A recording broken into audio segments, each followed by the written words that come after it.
سابقہ ویڈیو میں ہم نے ذکر کیا کہ صلاح الدین ایوبی کون تھا اور اس کے چند ایسے حقائق جس کے بارے میں دنیا نہیں جانتی۔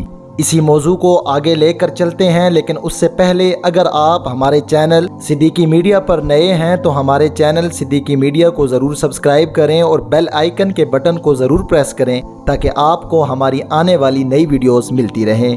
صلاح الدین ایوبی ایک قابل طالب علم تھے۔ انہیں عربی اور سیاست میں مہارت حاصل تھی۔ محض یہی نہیں، وہ ہر نسل کے گھوڑوں کے متعلق بھی معلومات رکھتے تھے۔ وہ تمام عرب حکمرانوں کے بارے میں بھی خاص معلومات رکھتے تھے۔ صلاح الدین ایوبی نے مسلمانوں کی آسانی کے لیے تمام ریاستوں کو متحد کیا، جس کا فائدہ مسلمانوں کو یہ ہوا کہ وہ مسلمان جو تجارت کی غرض سے دوسری ریاست میں نہیں جا سکتے تھے، انہیں اب وسیع پیمانے پر کاروبار کرنے کا موقع میسر آیا۔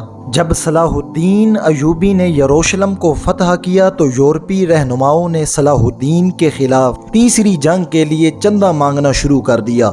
کہا جاتا ہے کہ اس وقت جو پیسے جمع ہوئے وہ تاریخ میں سب سے زیادہ اکٹھا کیا جانے والا ٹیکس تھا۔ جب صلاح الدین کے خلاف یہ تحریک شروع ہوئی تو مسلمانوں کے دل میں صلاح الدین کے لیے پیار اور زیادہ بڑھ گیا۔ تاریخ صلاح الدین ایوبی کا یہ کارنامہ بھی یاد رکھے گی کہ جب صلاح الدین نے یروشلم کو فتح کیا تو وہاں قید ہوئے لوگوں کو پیشکش کی گئی کہ اگر وہ آزاد ہونا چاہتے ہیں تو انہیں کچھ پیسے دینا ہوں گے۔ مردوں کی آزادی کی قیمت 10 سونے سکے، عورتوں کے لیے 5، جبکہ بچوں کے لیے قیمت 1 سونے کا سکہ تھی۔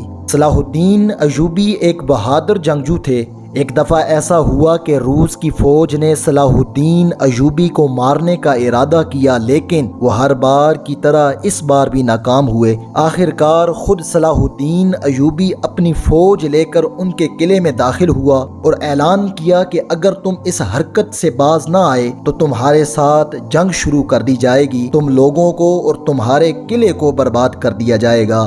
یہی وجہ تھی کہ اس کے بعد دوبارہ روس فوج کو حملہ کرنے کی ہمت نہ ہوئی۔ مسلمانوں کا یہ عظیم سپہ سالار مارچ 1193 میں یروشلم کی جنگ بندی کے کچھ ماہ بعد خالق حقیقی سے جا ملا۔ امید ہے کہ آپ کو ہماری آج کی ویڈیو بہت پسند آئی ہوگی۔ مزید ایسی معلوماتی ویڈیو کے لیے ہمارے چینل صدیقی میڈیا کے ساتھ وابستہ رہیں۔ اللہ آپ کا حامی و ناصر ہو۔